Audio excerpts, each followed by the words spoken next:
Application of ultrasonic sound, ultrasonography, echocardiography और तीसरा है इकोलोकेशन। यानी application of ultrasonic sound, ultrasonic sound का हम एप्लीकेशन जानेंगे। ऐसे तो अल्ट्रासोनिक साउंड का बहुत जगह पे यूज होता है, लेकिन हम तीन ही बस प्रोसेस समझेंगे, मेथड समझेंगे और उसी के बारे में हम डिस्कस करेंगे। सबसे पहला है अल्ट्रासोनोग्राफी। आखिर में अल्ट्रासोनोग्राफी क्या है? यानी कि जब अल्ट्रासोनिक साउंड का यूज हम करें, अल्ट्रासोनिक साउंड का यूज करके इंटरनल ऑर्गन्स का पिक्चर लेते हैं। यानी अल्ट्रासोनोग्राफी का यूज करके जब हमारे लीवर, पेनक्रियास, किडनी या लंग्स ये सब का पिक्चर लिया जाता है इन मेडिकल पर्पस से, तो इस प्रोसेस और इस मेथड का नाम हो जाता है अल्ट्रासोनोग्राफी। या बेबी डेवलपमेंट, यानी कि बच्चा का वृद्धि स्तर क्या है, इसको जब जांच करना होता है तो डॉक्टर अल्ट्रासोनोग्राफी प्रोसेस का यूज करते हैं। यानी कि अल्ट्रासोनोग्राफी इंटरनल ऑर्गन्स से लेकर एक नवजात तो नहीं होगा, उसको हम कह सकते हैं फेटस, अनबॉर्न बेबी, यानी जो बच्चा माँ के गर्भ में है वह कैसे वृद्धि कर रहा है, उसके वृद्धि स्तर को जानने के लिए हम एक टेक्निक का यूज करते हैं, एक मेथड का यूज करते हैं, वो है अल्ट्रासोनोग्राफी। अगला हमारे सामने एक मेथड है इकोकार्डियोग्राफी। यानी जब इकोकार्डियोग्राफी, कार्डियो जिसमें लग जाए, यानी हार्ट के फंक्शन की बात हो रही है, यानी जहाँ पे हार्ट के फंक्शन के बारे में जानकारी लिया जाए अल्ट्रासोनिक साउंड के माध्यम से, तो उसको हम क्या बोलते हैं? इकोकार्डियोग्राफी। यानी अल्ट्रासोनिक साउंड के माध्यम से जब हार्ट के फंक्शन के बारे में जानकारी लिया जाता है तो उसे हम इकोकार्डियोग्राफी बोलते हैं, उस प्रोसेस को या उस मेथड को।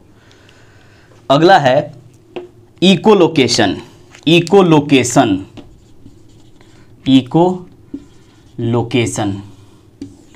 यानी अल्ट्रासोनिक साउंड का यूज करके जब एनिमल्स जैसे बैट्स अपने डायरेक्शन को फाइंड करती है या अपने प्रे को लोकेट करती है, शिकार को लोकेट करे, कोई भी एनिमल्स जब अल्ट्रासोनिक साउंड का यूज करके अपना लोकेशन वो फाइंड करे, अपना डायरेक्शन फाइंड करे या अपने शिकार को पकड़े, इस प्रोसेस का नाम है इकोलोकेशन। अब थोड़ा सा हम डिस्कस करेंगे कि आखिर में अल्ट्रासोनिक साउंड का ही यूज क्यों किया जा रहा है, इंफ्रासोनिक साउंड का क्यों नहीं किया जा रहा है, क्या वजह है? अल्ट्रासोनिक साउंड का ही यूज क्यों? इंफ्रासोनिक भी करना चाहिए। तो थोड़ा सा इंफ्रा और अल्ट्रासोनिक समझ लेते हैं। इंफ्रासोनिक क्या है? इंफ्रासोनिक, इसका फ्रीक्वेंसी होता है बिलो 20 हर्ट्ज। अल्ट्रासोनिक क्या है? Ultrasonic,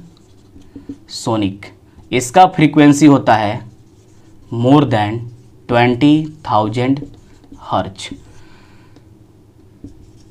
more than 20,000 hertz. यानी इंफ्रासोनिक साउंड का फ्रीक्वेंसी काफ़ी कम है, 20 हर्ट्ज है। अल्ट्रासोनिक साउंड का फ्रीक्वेंसी 20,000 हर्ट्ज है, यानी 20,000 हर्ट्ज से ज़्यादा है। हम ये कह सकते हैं कि 20,000 हर्ट्ज से इसका ज़्यादा है। तो हाई फ्रीक्वेंसी होने के वजह से, ध्यान से सुनिए, अल्ट्रासोनिक साउंड का ही यूज क्यों करते हैं? कारण यह है कि अल्ट्रासोनिक साउंड का हाई फ्रीक्वेंसी है। हाई फ्रीक्वेंसी होने के वजह से यह कहीं भी पेनिट्रेट हो सकता है, कहीं भी घुस सकता है, धंस सकता है और कंफ्यूज नहीं होगा। कोई अगर नॉइजी एरिया है या कोई मशीन या इंजन चल रहा है जिसमें काफ़ी ज़्यादा साउंड है, तो उससे भी यह कंफ्यूज नहीं होगा, यह अपने रास्ते पे रहेगा और जहाँ इसको जाना है वहाँ जाएगा और पेनिट्रेट हो जाएगा। यानी हाई फ्रीक्वेंसी के वजह से, फ्रीक्वेंसी ज़्यादा होने के वजह से ही अल्ट्रासोनिक साउंड का ही यूज किया जाता है, क्योंकि यह आसानी से पेनिट्रेट हो सकता है, कंफ्यूज नहीं होगा, इसका यूज करना आसान है क्योंकि यह कंफ्यूज नहीं होगा और कहीं भी यह पेनिट्रेट हो सकता है, किसी भी मेटल शीट को या किसी भी ब्लॉक को यह क्रॉस कर सकता है। अब किसी भी मतलब जितना इसका रेंज है उसी को क्रॉस कर सकता है, अदरवाइज बहुत सारे मेटल शीट हैं जो कि हार्ड होते हैं, उसको क्रॉस नहीं कर पाएगा। तो मुझे आशा है कि आप यह तीनों मेथड और साथ में अल्ट्रासोनिक साउंड का ही यूज क्यों करते हैं आप बेहतर समझ गए हैं। जो भी डाउट होगा आप कमेंट सेक्शन में कमेंट कीजिए। आपको नोट्स चाहिए तो आप फेसबुक पे देख रहे हैं तो कमेंट कीजिए, और नहीं तो यूट्यूब पे देख रहे हैं तो आप डिस्क्रिप्शन में जाके वहाँ से नोट्स डाउनलोड कर सकते हैं। आपको नोट्स डिस्क्रिप्शन में इसका मिल जाएगा। मिलेंगे फिर नेक्स्ट वीडियो में।